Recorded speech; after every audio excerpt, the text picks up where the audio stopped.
Jeg ved ikke med dig, men jeg er ret pjattet med e-sport, og derfor så har jeg lavet et interview med den kære Conner Girvan, a.k.a.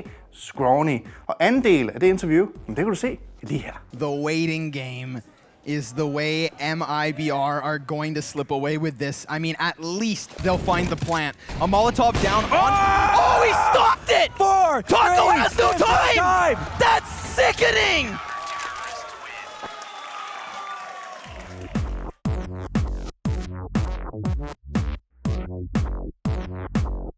But what about like the future of Counter-Strike? Like, you're very reliant on this game still being alive.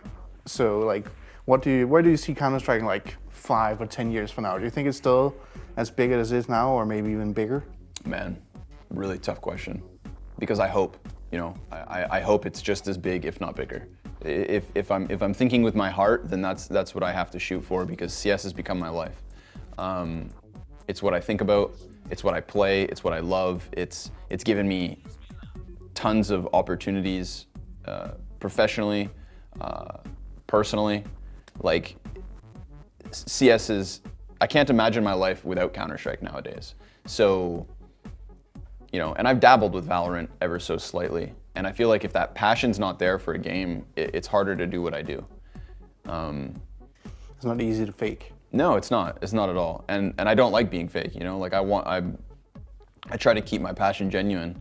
Obviously, when the passion becomes your profession, you do have to sometimes just make those decisions and recognize that it is work. But I hope Counter-Strike lasts forever. I think it can, because I think on a base level, on like a mechanical level, they nailed Counter-Strike when they first designed it. The movement, the aiming, the just it's so raw, right? And that's why I've said it a couple times already, but like repackaging what Counter-Strike already is in a fresh experience is so vital, because it's a chance to draw in new players, and it's a chance to keep your dedicated, player base and fan base. I understand and sympathize with people who don't live CS like I do, that just from a playing perspective, the same maps get boring after years. We're not talking map pool now for months. If you get bored after 6 months, maybe you just don't have the thought of mastery. But 2 years, no map changes, that's a long time. I absolutely sympathize with things getting stale. So this is when Valve has to kind of like keep their game fresh and keep drawing people back in. And at the same time, we have the highest player base now than ever. Counter-Strike's player base is massive, but I think it's both massive and starving, in the sense that a lot of people want new content. And I don't think you don't need to rewrite what Counter-Strike already is to make it work. I think, again, that just amplifying the community that surrounds CS and the community that wants to provide content in terms of maps, updates, game modes, it's all there. It's just a matter of implementing it properly. There's so many things that CS could take from other games to maybe, just continue to keep it at the forefront. But I do think that, like, personally, I can go and play another game for a long time. I remember when Warzone dropped, I really fell back in with Call of Duty, and I hadn't played Call of Duties for years because I was so obsessed with CS. And I had an absolute blast playing this Call of Duty. I think it's really good. But even after like 3 months of playing it daily, that Counter-Strike bug in the back of my head, man, it started whispering to me. And it drew me back in, because nothing hits like CS. I think that a lot of Counter-Strike players identify as Counter-Strike players who can go out and enjoy other games. Some people don't play anything other than CS. And I understand that kind of like diehard fandom as well. But to me, Counter-Strike is that pillar of the FPS experience that everything else just kind of spirals around. And you might go get lost in another world or another franchise, which is completely understandable. There's a lot of great games. But I personally always get drawn back to CS, and I don't think I'm the only one out there. And as long as that continues, what's now been 6 years for me, way longer for some others, right? People have played Counter-Strike for decades at this point. Like, why not another 5-10 years, right? The thought of like new esports coming in to replace older esports, every time a game gets released, you have to think about the competitive like potential for it, the esports potential. And there's been so many times where like we've heard of the Counter-Strike killer, but Counter-Strike keeps killing it on its own, doing its own thing, even despite what you can argue is like lackluster support. So I don't see a reason for CS to ever go anywhere other than maybe neglect. If it's neglected by its developer, and if it's neglected by its community, then we're in a place where maybe CS starts to fade away. But I absolutely see it lasting forever. Personally, I could play Counter-Strike till the day I die. Yeah, I very much agree with you. I think my biggest fear would be to have the same thing that kind of like happened when Counter-Strike Source hit, where it was kind of like people preferred 1.6 and it was kind of like this split, where rather than focusing on just one Counter-Strike, you had tournaments in both the old game and the new game at the same time. Yeah. I think it would be very damaging to the scene to have that kind of like fragmentation happen again should a new Counter-Strike come around with, like if they decide to not do an update, but do an entirely new Counter-Strike based on Source 2, for example. Do you think that Counter-Strike could survive that? I would hope it. I hope it would. But at the same time, I could definitely see something like that being problematic again, because the thought of Source 2 and a Counter-Strike sounds amazing. The difficulties of implementing Source 2 into CSGO, I mean, I'm not a programmer, but I can imagine that is a headache and a half. There's already a lot of people who talk about like, you know, the messiness of the coding. So whether there is ever a new Counter-Strike released, I think it would have to implement a lot from Go. I feel like it would have to just be like this huge pushover. You know, my mind always falls to like skins, for example. If they release a completely new Counter-Strike, do all of my CSGO skins get brought into this new game? I think they'd have to. We're talking millions of dollars in terms of cosmetic economy. So if they were to undermine that by trying to divide the player base again, that would be very problematic. So I don't know how you would ever do it, but I would hate to see a divide like that. Because I think if, yeah, that's a fair point. I think that if anything would kind of kill momentum in two directions, it would be that. That would be a fork in the road that would just take away a lot of the steam that CS currently has. Steam. No pun intended. None at all, man. So what would you say is like a thing that we should do in order to try and combat player burnout and like... This is when I think like tournament saturation kind of comes into the conversation. I think there are certain organizers that have a very manageable circuit and very manageable level of games. I think Blast does a great job of it, actually. It was this change from what we had with LANs. We had LANs every single weekend. Sometimes we'd have multiple LANs on the same weekend before kind of COVID cut things down. And the travel is demanding. That's a big one. The time away from home, I think, is a big burner for some players. But when we went back to the online realm, it almost felt like, okay, well, without travel, these guys will get a chance to take a break. And then you had certain organizers just doubling the amount of games they would play because they realized from their perspective that with nobody traveling, you could suddenly have everything best of 3, everything double elimination, everything had a group stage. And there was just simply more maps of Counter-Strike being played. Not only does that take away from time for practice, it adds to the I would say like the redundancy of some matchups. You know, if you're casting the same two teams playing each other for the 10th time in a year, everybody's level of interest is just kind of that much less. So I think that what would have helped back then was just kind of letting the foot off the pedal a little bit, letting CS breathe, not trying to pump up your streaming numbers in terms of like a tournament broadcast. But I also understand from their perspective why it happened. It's just definitely not at the benefit of the production staff, the broadcast talent, or the players. That was just a lot of CS. And yes, okay, you can just roll out of bed, turn on your computer and play, theoretically, but that's not the reality of what these guys do. You know, you gotta warm up daily before your matches. You've got practice somewhere sprinkled in between. And if there's not even a day between events now, because from one online broadcast to the next online broadcast, nobody's moving space. They're just doing more of the same. Then I think it kind of detracted from what could have been a really good breather. And that's on TOs, you know, certain TOs. Other ones do want their product to feel more prestigious and therefore don't want to shove it down your throat constantly 12 months out of the year. But it's, you know, it's a very competitive space, so everybody's going to serve their own interests. And it depends on what philosophy you kind of subscribe to, right? Like, do you want less games but build them up in terms of storylines?